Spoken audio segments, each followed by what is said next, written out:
Hi, everyone. First of all, on behalf of Indocs teams, I would like to welcome everyone who can join us for today in this Q&A session for the film 76 Days.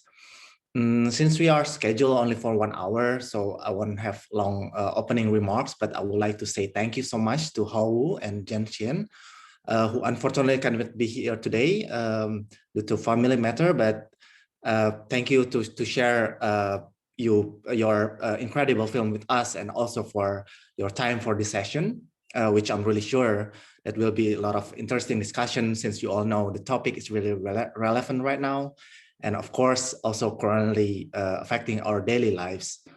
Second of all, I also want to thank Amelia as always. You're always a big part of Indocs, even though you're not technically not with us anymore, but also thank you that you can spend your time like to moderate our session for today. But before I will give the floor to Amelia, I will read some rules or do's and don'ts so we can ensure this session will run smoothly. First, this is a safe space for everyone to have responsible and quality discussion, and all attendees, including participants, speakers, and organizers, should actively uphold this value. Any form of discrimination or harassment done in the session will result in the removal of participation immediately by the host. Second, the total of the duration of the session will be at least 60 minutes, consisting of question and answer with our main speaker, Hao Wu, the director of the 76 Days. And the session will be moderated by Amelia Hapsari, Framework Change Global Leadership Management at Ashoka Foundation. Third, the Indonesian Sign Language interpreter will be appeared on the screen along with our main speakers. Our sign language interpreters today are Shinta and Mine. For participants who previously requested for an Indonesian Sign Language interpreter, we have made you a co-host, so this will enable you to view them on full screen by just right-clicking on the picture and then selecting pin. And the last of the rules is all participants except the main speakers and moderator will be muted. So if you want to ask question, kindly put the raise hand button through the reaction and the bottom of the menu, and the moderator will invite you to turn on your audio or video to speak. But you are also welcome to write down any question in the chat box throughout the session. But maybe it will be nice also like to introduce yourself briefly before you ask the question. All right, or without further ado, let's begin the session. So over to you, Amelia. Hi, everyone. Thank you so much for joining us today. I'd like to thank Gugi. Gumilang is the new executive director of Indocs, so you will see him more and more in all Indocs activities. I'm really glad that he accepted this position.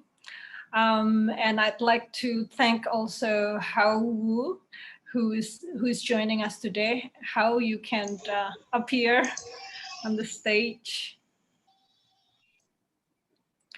Hi. Hi, Amelia. Hi, everyone. Thank you so much. This is early in your morning, but you made this session to share about this very wonderful film with us, Hao. Let me ask the first question, and then I hope anyone else in this room has seen the film, and you are welcome to ask any questions. So my first question, Hao, you are the co-director and co-producer of this film. Why is that a co-director? Can you tell us the beginning of the journey of this film? Yeah, so with COVID-19, at the beginning of last year, in January 2020, some filmmaker friends and I were discussing, oh, there was this, there's this mysterious Wuhan pneumonia happening. It seems to be like another SARS coming up.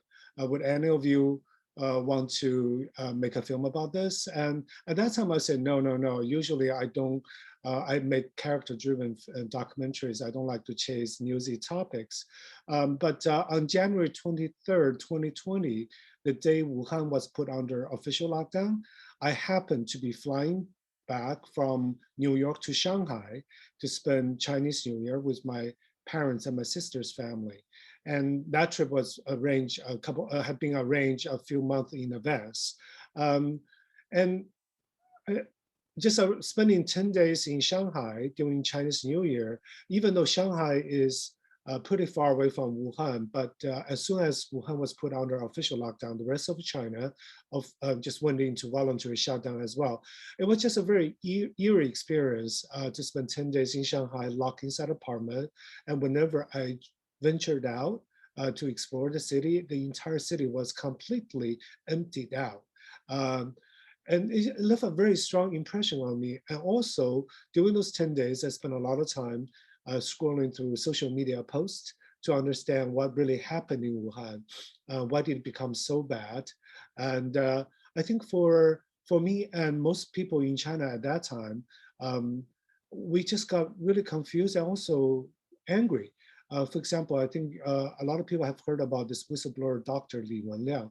When he passed away in early February, the entire country was so angry. Like there was a lot of virtual mourning, and people were, doing online memorial for him. So when I came back to New York in early February, a U.S. network approached me and asked me if I wanted to make a film about this coronavirus outbreak. It wasn't called a global pandemic then. And I just jumped on because I wanted to figure out what was happening in Wuhan. And even though later this US network dropped out, I still continued on independently. And as soon as I started this project, I reached out to my filmmaker friends and journalist friends who are in China to introduce me to other people who had started filming on the ground in Wuhan. So that through that way, I was introduced to over a dozen filmmakers. Some of them were started filming inside the hospitals. Others were outside the hospital filming volunteers or families being trapped inside their apartments. And that's how I found my two collaborators. I think in the end, we decided that they totally deserve a co-director credit because it was they had started filming before I approached them. That's one reason. Secondly, more importantly, because I wasn't there to help them making a lot of the production decisions. So the way we collaborate is every day after filming, they will upload their rushes onto the cloud. I would download them in New York. But because of the Great Firewall, it would take a couple of days before I could finish downloading and start reviewing the rushes. And we had a lot of discussions, very frequent discussions about which characters to track, what are some of the on-site technical issues we could resolve. But overall, they were making a lot of decisions on the ground because the two of them, they actually didn't know each other. They still haven't met in real life in person. So each person was in filming as a one-person band, completely independently. So they made a lot of decisions in terms of casting, which character to track, how to film on the ground by themselves. I feel like they totally deserve, co-directing credit. I see. And how did they get access inside the hospital? Yeah, so during the lockdown, the government definitely restricted access to the hospital, right? Only medical professionals, patients, and state-sanctioned TV or film crews, as well as some reporters were allowed in.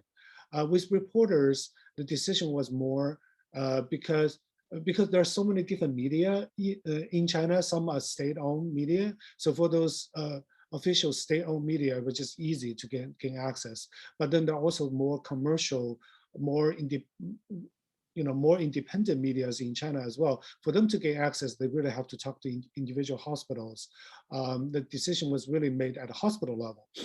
So for my co-director, Wei Shi Chen, he's a video reporter for Esquire China, but he wasn't sent by Esquire to cover the outbreak. That's not usually the Esquire's beat. So he, as an aspiring filmmaker himself, as soon as he heard that the lockdown was happening. So he just wanted to go there and document history in the making. And even though he was a video reporter, has a reporter's badge, he was still turned down by 4 different hospitals. And then through personal connection, he found a way to talk to a medical team that was being sent from elsewhere in China to support a local hospital in Wuhan. And then he embedded himself with that medical team. Since he arrived with the medical team in Wuhan, the receiving hospital at first for a long time thought he was working for the medical team. So that's why he was allowed access to that hospital in Wuhan. And then my co-director Anonymous, he's a photojournalist for a local newspaper. And he had legitimate reason to be inside, different hospitals taking photos for the news stories. But then he started filming video because he just felt photos alone were not able to capture the intensity, the scale of the outbreak. Wow. Okay. And so you came back, or they uploaded a lot of different rushes, right? What is in your thinking process? How do you, how do you select the story, and how did you finally, came with the current storytelling? Yeah. So I think at the very beginning of the outbreak, I think a lot of people, like including me, I went back and rewatched the movie, the narrative, scripted narrative movie, Contagion. Contagion. So obviously, everybody thought the outbreak could be like a thriller or a thriller film. It's like ideally, I would have like following different group of people, like some are scientists, some are reporter, some are residents, some are medical doctors, tracking them through this outbreak. And also, like I mentioned earlier, I really wanted to talk to a lot of some of the early whistleblower doctors and to figure out what was happening. But really quickly, we realized a couple of things. One is that it was really difficult to get in touch with some of the characters who were like really central to the early discovery of the early patients. And basically, it would be difficult to track the earliest outbreak of in Wuhan, since other scientists and other reporters were still having issues even to identify who was patient zero, right? When was the outbreak first covered in Wuhan? And secondly, we didn't get access to any whistleblower doctors to talk about the early days until March. And by that time, things have calmed down. And then what we could do was to film some interviews with them. And then on one hand, I could only talk to my co-directors because since they had access to the hospital, really continue to communicate with them to make sure their filming production is going well on the ground in Wuhan. And at the same time, I think there's a lot of things happening. The outbreak was becoming more and more a global pandemic. So for a while, we were not sure what was the film. How do we control the scope of the film? Are we making a film just locally about Wuhan, or are we making a film more about this global outbreak? So if we're making a global film, that means we probably need more collaborators from other countries. That's why I reached out to filmmakers in South Korea, in Italy, in Madrid.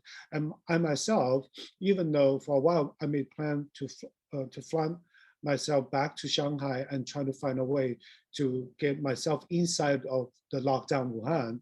But in the end, I saw it was becoming a global pandemic. I knew it would come to the US, so I decided to stay in order to film in New York as well. So for a long time, the challenge really was, what was the story we're telling if we cannot tell an investigative story, or are we telling a regional story or versus a global story?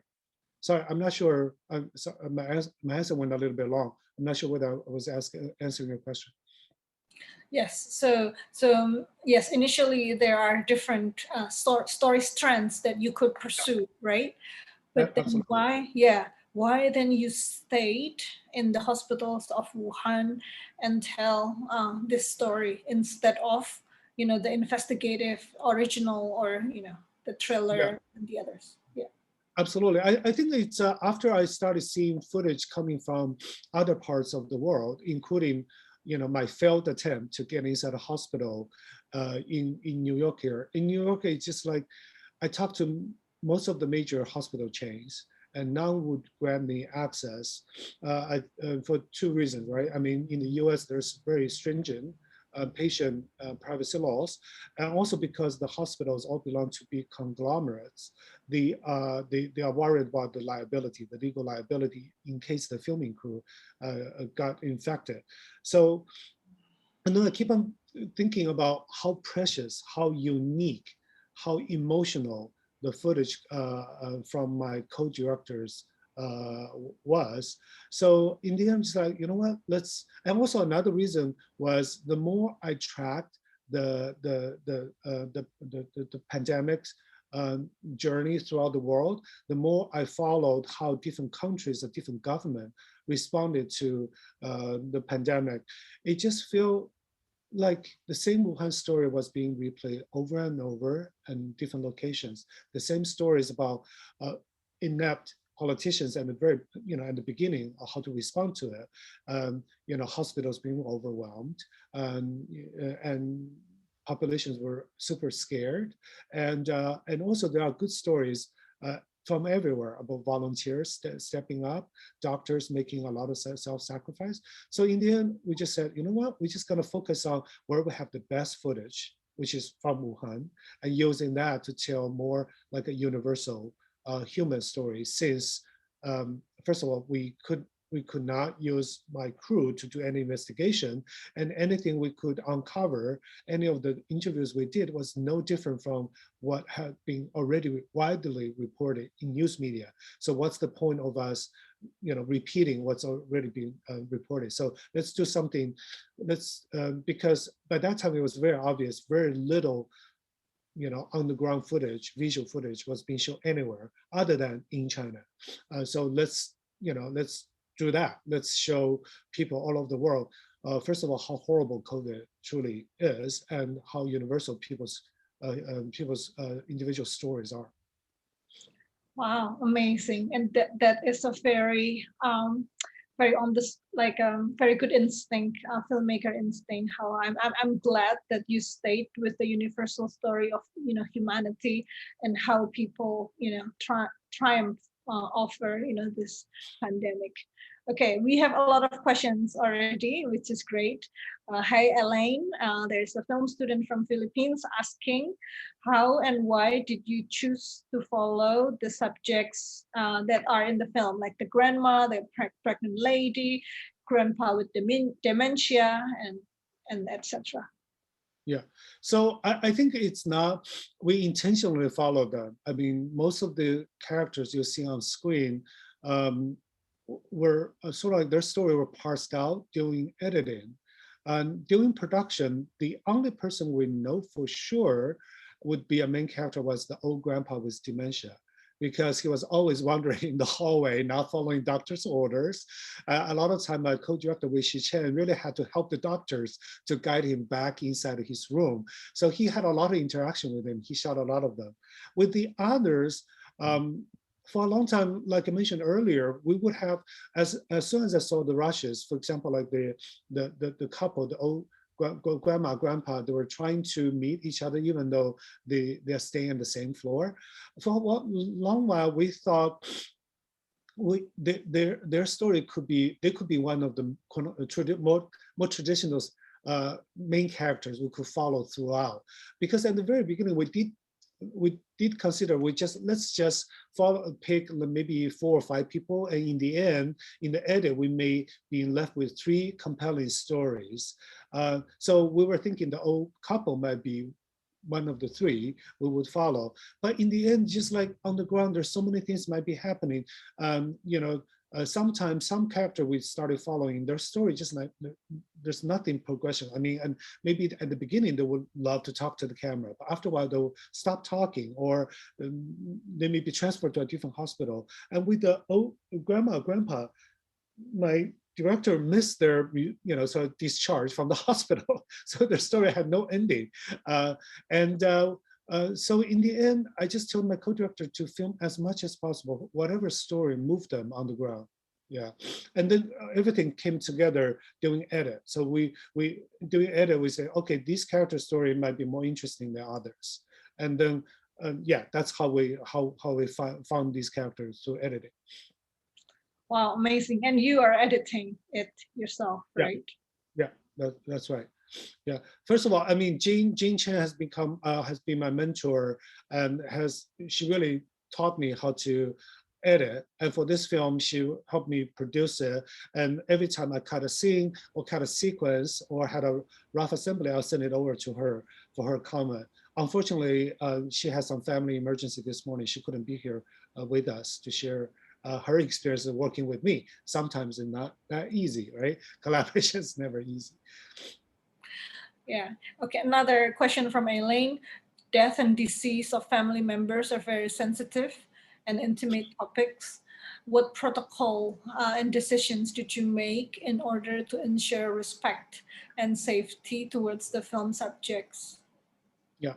So because during the I think during the lockdown, nobody was allowed to bring anything in and out of the contamination zone. So even for my co-directors, first of all, they were filming individually, right? And then they were filming with very small Sony mirrorless A7S cameras and Canon 5D Mark II.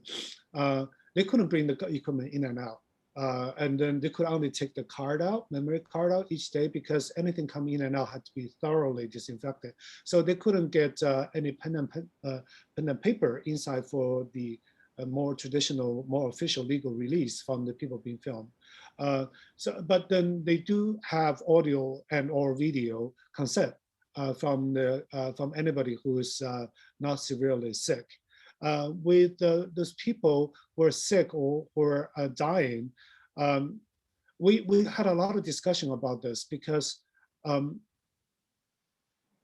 we don't think we want to shy away from this, because we talk a lot about war photography, war films, right? We just want, this is complete chaos. This is so new to humanity, at least for the past 100 years. We want to preserve some precious historic document for posterity. So we don't want our camera to shy away, but at the same time, I completely trust my instinct and my empathy from my co-directors, because from the footage you could see the way they shot the severely sick and the dead was from a respectful distance. And then they don't have gratuitous close-ups to try to tug the heartstrings of the viewers, try to make you cry. It just try to be there, try to be quietly there to see what was horrible about the outbreak. And during editing, what we did was we definitely had a lot more body bag scenes or shots. We took all of them out, because the body bag, we showed body bag at the very opening scene of the film. We didn't want to see that. We didn't want to see, or we didn't want to show that, to show dead people being transported, but we didn't want to repeatedly show that. And also for anybody who's severely sick, we did our best to try to get, at most to get a side profile shot.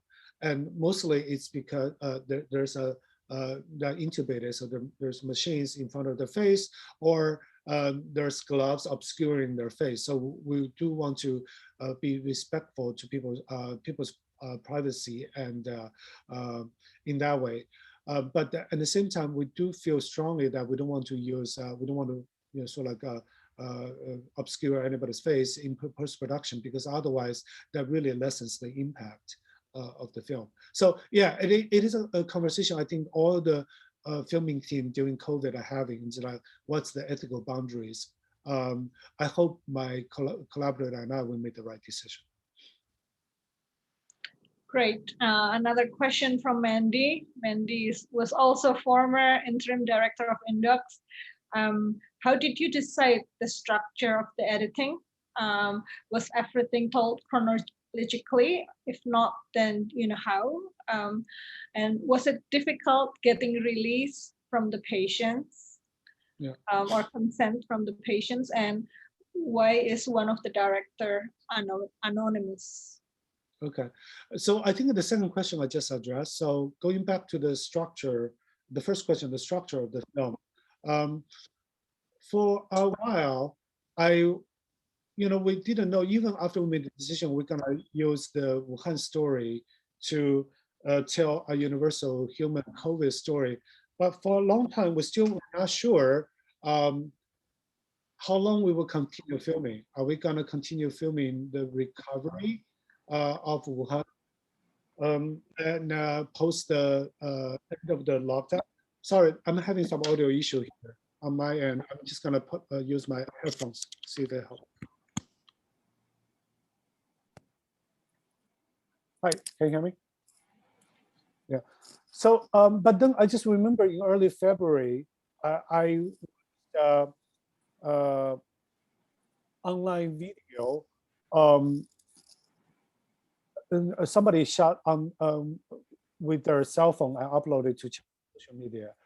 They uploaded, and then I watched it. It's about the 3-minute national mourning, and in the entire city of Wuhan just shut down with an air siren, and everybody was paying back to the dead.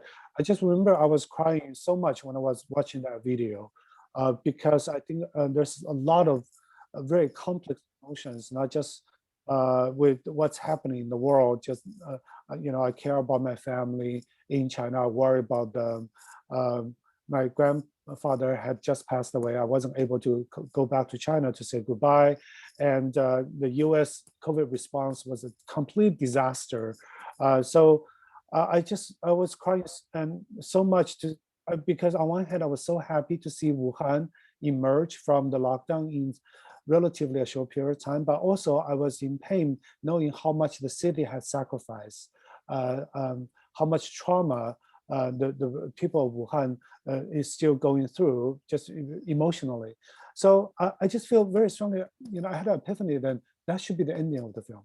That should be a nice ending to wrap up, to tell the story, rather than continue to film the city post-lockdown. So my film should be about the lockdown. So once that decision is reached, the end of the film, then naturally, we are not going to go back to do any investigation, because, and I mentioned earlier, it would be hard to do investigation about what happened in the very early, like in December 2019 or early January 2020. So the film will be naturally from the beginning of the lockdown to the end of the lockdown.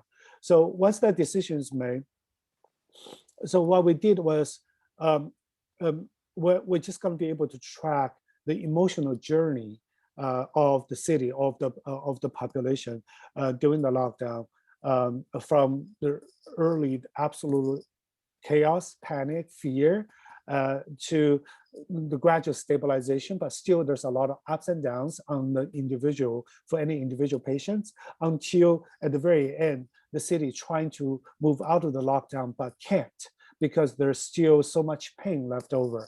So that's the, but even with that, for a long time we experimented, okay, so should we stay inside the hospital mostly, or should we go out, try to tell more stories about the city? Now, because if you think about the lockdown in Wuhan, you definitely are thinking about people, residents. You think about the volunteers. You think about restaurants trying to feed the city, or grocery store trying to sell, try to deliver groceries. But then the fact of the matter was, it was extremely difficult for anyone to film the city, because there's a very limited freedom of movement. To go anywhere within Wuhan, you need to have permission, explicit permit. And secondly, I've watched other short documentaries on Chinese streaming site about, because volunteers helping the city, somehow those stories are really moving, but also flat to some degree. It wasn't emotionally appealing to me personally. So even though we shot some volunteer stories and they were really sort of like really cute, it could be a nice diversion from the claustrophobic feel inside a hospital. But in the end, we just decided not to use it. So anytime we come out of the hospital, it's mostly for a breather, right? For people to take a break. But we centered our story inside a hospital because because once again the uniqueness of the footage we had shot, my collaborator has shot, and secondly, personally, I feel like whenever I'm editing a hospital scene, I get so emotional, and I feel like that way the audiences will be moved as well. So the other questions about why anonymous. So for a long time, because we didn't know where exactly where the film will be going, so Anonymous understandably was really worried because he works for a state-owned newspaper, and he's only worked for a state-owned newspaper in his entire professional career. He didn't want his career to be impacted in any way. He said, I know you're doing this. I can give you footage to make whatever you want. Because Anonymous is that, unlike Wei Shi-chen, he doesn't aspire to become a documentary filmmaker. He said, I don't care about the credit. I support whatever you want to do. But at the same time, he's worried about what would the censors view this film, Chinese censor, how would they view this film? And more importantly, he was worried about backlash on Chinese internet because there are so many nationalistic internet trolls who would regard any slightly negative portrayal of the Chinese government as being attacking China or being unpatriotic. They will go after your personal attacks. He was really worried about both of these things, actually more about the latter, because as we went into more post-production, I explained to him, I really want to highlight what's unique about the footage and tell the universal human stories. I don't want to tell the politics because there would be nothing new we could say. But he still was very worried. So we just said, okay, we'll respect your wishes, but at the same time, we really want to acknowledge your contribution. So we made him a co-director, but at the same time, anonymous. So even after work premiered at Toronto International Film Festival, we still haven't taken any Chinese language media interview because we want to limit the exposure to this film in China to primarily to protect them. Wow, okay. A question about the release. Did you get release from the patients? Sorry, the audio broke up a little bit. Can you repeat the entire question again? Did you get release or consent from the patients that were filmed? Yes, like I mentioned earlier, for anybody who had any lines in front of the cameras, or medical professionals, doctors, we got their audio and or video consent on camera. I see, that's great. Another question from Mia. Yeah, well, I think this question has been answered, like how many crews, how many people were filming? Some people were filming on their own, right? Yeah, just the two of them. Just the two of them were filming, and each one of them filmed individually. So they had the smallest setup, just like small mirrorless camera, and just with a directional mic attached to it. But my co-director Anonymous, since this is his first time filming video, he was using his 5D Mark II to film. For half the time, he was filming without an external mic. He was using the on-camera mic to capture the audio. And for anybody who filmed with that, it's so easy for the audio to peak. So for a long time, I thought, oh my God, this is such precious video, but I won't be able to use it during editing because the audio was absolutely horrible. So I struggled to get to buy him a small directional mic and ship it to Wuhan, but because Wuhan was under lockdown, any courier service was so limited. It took me a month to get a mic shipped over to him, but which normally will only take like 2 days, 1 or 2 days to ship to Wuhan. But in the end, I think we were safe. I mean, obviously, I had a great sound mixer to fix the audio somewhat. But I think it's also because the hospital was always sort of, there's a lot of noise, and also there's a lot of ambience noise, machine sound, fan noise. So that kind of helped cover the defect of the audio. Wow. Question from Mandy again. How did you ensure the safety of your crew, of the filmmakers during filming? Yeah, so I think my 2 collaborators, for them to be able to get inside the contamination zone, they had to go through the same process, just like the medical workers you saw in the film. They will put on multiple layers of PPEs, put the mask, multiple layers of mask, goggles, and also like seal all the openings, right, in your PPE, because at that time they were super worried about the virus traveling, you know, to touch your skin, and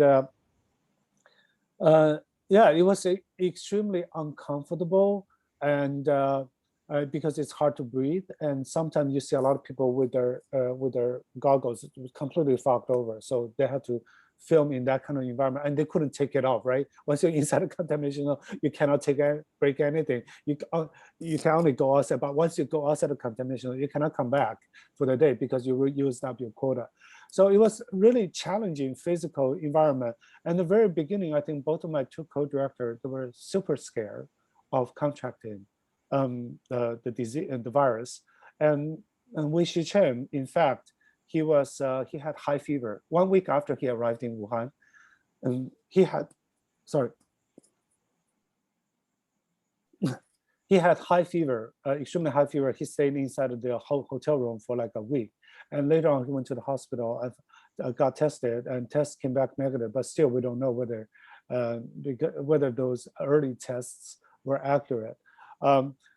Yeah, so that's how But then later on, I think the challenge for them is one. But then I think with the human beings are can adapt to a lot of things, right? Once you get used to that routine, they were no longer scared. But then later on, it's more about their mental challenge or filming in that environment, of feeling helpless because they see a lot of people getting worse or dying, and so I think later on during filming, it's really their mental health we had to be concerned with. Sometimes I encourage them to take a day off to really make a lot of calls to their family outside of Wuhan, but then at the same time encourage them, say don't feel whatever you're doing is pointless or helpless. We are storytellers, and this is we are documenting history, and then it's a really worthwhile thing we're doing. Wow. Another question from Mia is, how long is the duration of filming? The duration of the filming really is from the end of, I think, around February 1st. That's almost like a week after the lockdown started, until April 2nd or 3rd, right before the lockdown lifted. Because by that time, there's almost nothing inside the hospital. The hospitals were mostly emptied out. Patients went home already by that time. But my co-director were there through this entire. Anonymous started visiting hospital even on day 1, but he wasn't filming at that time, so we don't have any footage during the first week of the lockdown. And but they were filming almost like half the time more than half the time inside the hospital, because they're not going every day. And from day-to-day basis, sometimes feel like, especially later on, you feel like a little bit monotonous because there's not much happening anymore once the situation stabilized. Okay. A question from William Dorant. Have people in Wuhan been able to see the film? And what was the reaction from the citizens and the government of China? Because we had, as I mentioned earlier, in the beginning, we really wanted to protect the identity of Anonymous. We didn't try to distribute this film at all. We didn't speak to Chinese language media. Another reason was I just, based on my past experience, even though this film is apolitical, I'm pretty sure the censors, if we want the film to be distributed in China, the censor most likely will request us to make some edits because sometimes they were concerned about how a scene and what's the emotional tone of the scene, whether it's too negative, whether the ending is triumphant enough. I just honestly, I mean, first of all, we were very busy. Secondly, we just like don't want to go through the process to deal with that.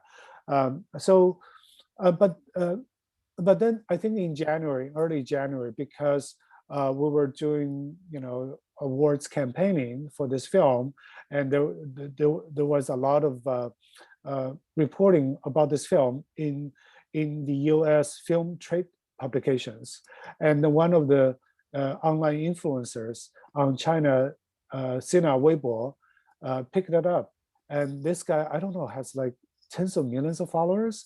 He posted our trailer on his Weibo account and said, "Oh, this film is an Oscar contender." And within 48 hours, 190,000 people liked the post, 50,000 forwarded the trailer. Within a few days, the news about this film started trending on Chinese social media, and also because in the US, we were doing virtual cinema because the cinemas in the US, even now, is still closed. So we can only do virtual cinema. So people are watching the film, renting the film online, and watching from individual theaters. So it's relatively easy to pirate the film that way. So pirated copies started popping up all over Chinese internet. And my team couldn't, remove them fast enough. It was hopeless. So that way, a lot of people were able to watch it. So most people appreciated the film because that was right before the 1-year anniversary of the lockdown. They appreciated the sort of like the respect, the empathy, and the tribute we paid to the medical workers. And but also at the same time, just as Anonymous had feared, some internet trolls in China started attacking me because my name is most frequently associated with the film. Basically, without watching the film, they accused me of catering to the prejudices of the West and trying to portray China in a negative light. And also they dug up my past social media posts. So they accused me of being a westernized, liberal intellectual, blah, blah, blah. And thank goodness I'm based in the US, right? I can turn that off. I can stop following that. I really now I do realize I finally realize why people in China would be so fearful of these trolls, because they can organize and really find out your identity, disclose your phone numbers and address and online everything, really start harassing your family. A question from Gugi. You mentioned you are a person who grew up in China but now live in the US. How do you compare, or how do you think cultural differences play roles between two countries in the way they respond to the pandemic? Yeah, I think culture must, I'm not a sociologist or analyst, right? But my own personal feeling is that it definitely has played a big role. A lot of things played in big roles in how the West handled the COVID response differently. Political system is definitely one of them, right? Democracy versus authoritarianism. But I think definitely the culture played a big role. Like not just China though. If you look at a lot of East Asian countries like Korea, I'm not so familiar with the COVID response in the Philippines or in Indonesia, but I'm more familiar with responses in South Korea, Japan, like Singapore. Because these are the countries I tracked early on, as the virus first went to them. I feel these countries all handle COVID responses pretty well. I think couple of reasons. One is in Asian countries, we have suffered from flu-like outbreaks, right, very frequently, and then not just SARS, bird flu, everything. So we have the habit of wearing masks. That's one. We know this is, during any public health emergency, we better listen to experts. Secondly, I think culturally, in this region, we tend to respect authorities in times of crisis. When the authority come out and say, you need to do this, yeah, definitely people, follow orders. Whereas in the US here, at least particularly last year, there was a political dysfunction, right? At the very top, the leadership. The leadership was not doing any, exerting any strong leadership at the very top in terms of COVID response. And secondly, there's a lot of resistance in terms of the individual versus a collective. A big portion of the population here in the US, they all just want to go to the extreme, individual freedom. You cannot ask me to wear a mask. You cannot ask me to follow social distancing rule.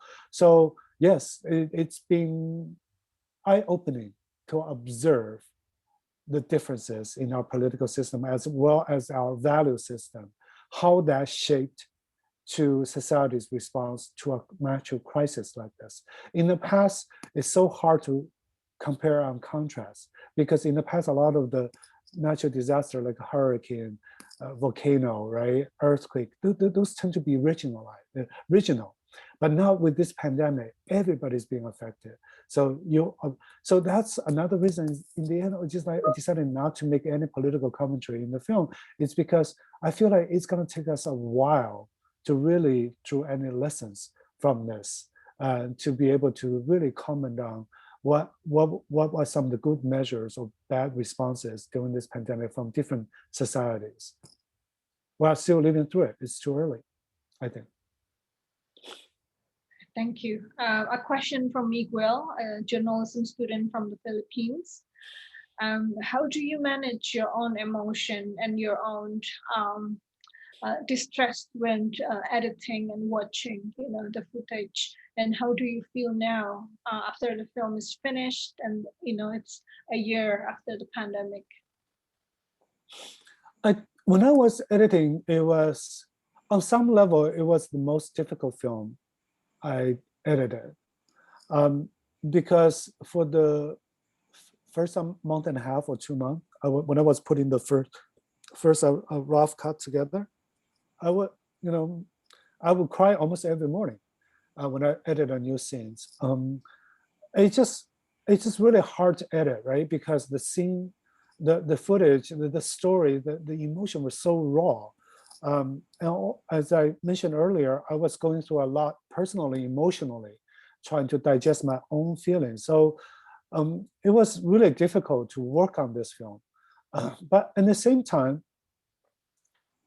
I feel like that kind of almost daily ritual of crying was pretty cathartic for me. That was almost like a therapy for me. Because I talked to a lot of friends, right? I mean, a lot of people who were sheltered or locked in their own apartment, not being able to go out and see people, they feel really depressed. For me, at least whatever emotion I was feeling, every day I could release it by going through that, watching really challenging footage and cry. That was almost like a daily healing ritual for me. And secondly, because I was so emotional during editing, that made the editing process really, really fast. So with this film, in my past, a lot of time when I started editing, my process would be I would look at the rushes really carefully and then have some sort of like a rough roadmap as I try to edit and try to fit the scenes I'm cutting to fit that roadmap. But with this one, I really just dived in, really went through the footage really quickly. I just only pause if there's a shot or image that moved me. Because at the beginning, we don't know who may be the characters. When I started editing, there's so many characters we filmed. And then once we had a moment that made, moved me or brought tears to my eyes, then I would start really focusing on that scene and try to edit that. And then the way I edit was really following my emotional flow and trying to, go with the flow with the scene. So almost like every day I will have at least one or sometimes two scenes I would be able to finish, just because I'm really following the emotional flow within the scene, how it moved me, and trying to capture that flow and retell to the audience and to the viewers. So that made editing extremely fast. Thank you. There's a question from Tops Brugada, filmmaker from the Philippines. Hi, Tops. So your first question has been answered. How did you transport the footage given China's strict protocols about news coming out of the country? Oh, it's thank goodness we had cloud service, and the government hasn't been able to use AI to detect what's in the footage yet. So I think last August, even after the lockdown ended, there's another project that Chinese filmmaker wanted me to look at. He tried to send a physical drive through, air courier to me in New York, and it was stopped and confiscated at the border. Physical drive definitely being examined really carefully at the border. But with cloud, yeah, he could just upload it, and I will be able to download it. At the beginning, I was complaining my two collaborators, they didn't film in 4K. They only shot in HD, because right now, a lot of people started filming in 4K now, right? That's almost the streaming or broadcast standard. But later I realized, thank goodness, because with 4K, it would take them a lot longer to upload to the cloud and for me to download. With HD is 4 times faster, that workflow. Thank you. There is a question from Ligaya from the Philippines. Were there any footage or stories that you decide to exclude, or you or your co-directors decide to exclude? Can you share more about those? Yeah, so there are a lot of footage we didn't include, right? One type is sit-down interviews. So we did interviews with 2 whistleblower doctors. As I mentioned earlier, by the time we got access to them, their hospital has completely calmed down. There's not much in terms of the verite footage we could film of them treating the patients anymore. It was really quite calm by that time. And we also had interviews of dissidents, suing the government because his father had contracted COVID inside the hospital when his father was visited the hospital for something completely a minor disease. We decided not to use them for artistic reasons, because you sit-down interviews are very emotional, dramatic, verite scenes. They don't cut well together. But thank goodness we didn't use the interviews, because we later on find out Ai Weiwei's Coronation, that film, filmed the same guy, the same dissidents, interviewed the same dissidents. And other types of footage we didn't use. The second type we excluded is the volunteer stories. We filmed a lot more volunteer stories. Some of them were really nice. Like one of the scenes I really tried to keep in the film for a while was a volunteer who climbed over fences into apartment complexes every night to help people feed their cats. Because there are sometimes when people leave Wuhan to go back home for Chinese New Year, they were locked outside of Wuhan, they couldn't come back in. And there were so many stories of cats jumping over the balcony because they were starved. So volunteers started to visit, to go inside people's houses and feed those cats. And that scene was just so adorable, so funny, and with a lot of humor. But then it kind of like, you know what, this type of story, it just slows down the film overall, even though individually it may be nice to look at, but overall it kind of doesn't, it's not totally in sync with the theme of the film. We cut out all those volunteers, most of the volunteer scenes. We only kept one because one of the volunteers was driving a pregnant woman into the hospital. The third type, we cut out was a lot of the repetitive stories, right? As you can imagine, there's so many patients. We filmed in 4 different hospitals, and there were so many heartbreaking stories that especially in the early days when they were first admitted inside the hospital. Just as the patients in the film, one of them were saying, I woke up finding my mother lying dead right next to me in bed, right? So we have a lot more stories like that. And editing those, sort of like testimonials on camera was the most emotionally difficult, because you really feel their pain, and they would talk for hours. They were talking to the camera as if the camera was their therapist, right? But then in the end, just like, we can't, this film is not, it's not a testimonial film. So in the end, we had to remove a lot of them. And also a lot of the story from the medical workers, also very similar. I mean, a lot of people were just trying to save patients. In the end, I just, just kept the two main characters, right? Yang Li and Tian Jingyuan, the female head nurse and the male nurse.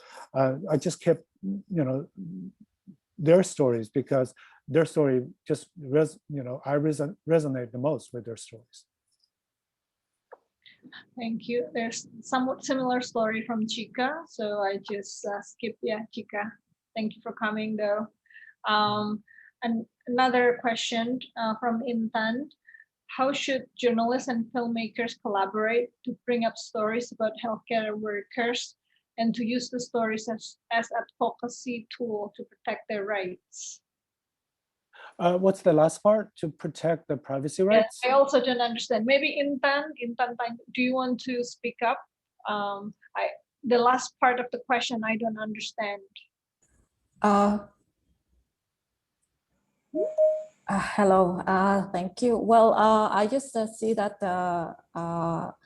your stories, your film can be used as advocacy tool for example, for the GSOs and non-government organizations who wants to promote their rights and protect to protect their well-being, because they are frontliners of in this pandemic, and they're the one who saved lives. And we see it from your film that it was really hard work. And I was just thinking about how filmmakers and as well as journalists can collaborate to do something to for the health workers. Yes. So that, yeah. Thank you. Got it. I think. Because I'm a filmmaker, right? My primary role, I think, is tell a good story to make a good film. And then there may be, just like you said, other organizations. Like 2 days ago, I think we made this film available to one of the big hospital system in New York. And during 24 hours, 1,700 medical workers working at the hospital watched this film. And then some of the people, because it wasn't in-person screening, right? Everybody's watching online. We didn't know how to respond to it. But we did talk to one doctor afterwards who said it was really cathartic for him, because they've been going through this for close to a year now, right? For them to be able to see other medical worker from somewhere else in the world going through the same, and they are really moved. So I think, obviously, I think every country has its own stories.